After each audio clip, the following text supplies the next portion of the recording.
Welcome to the Salmon Runs YouTube. Enjoy the video. You already have a clean table. Now start the formula. First, choose the column that will provide the result and wrap it with index. Once done, type equals index, return range, then start match to find the row number. Use a single column or a two-dimensional range if you need row and column numbers.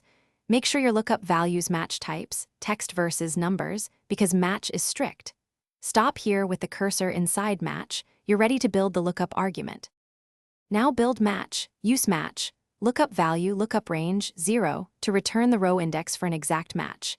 If you need two criteria, either add a helper column concatenating keys or use an array-based match with index and multiplication, though helper columns are simpler and faster. Lock return range and lookup range with $ when you intend to copy the formula. Once the match returns a sensible number, close index and press enter to verify the returned value. Then drag down to apply. Finish by validating several results across your sheet. If a lookup fails, wrap the whole formula in IFER to show a clear message rather than an error.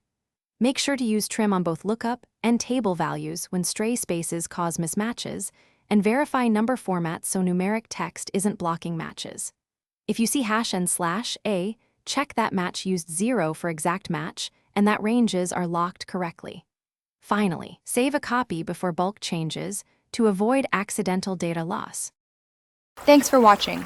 Consider subscribing if we helped you.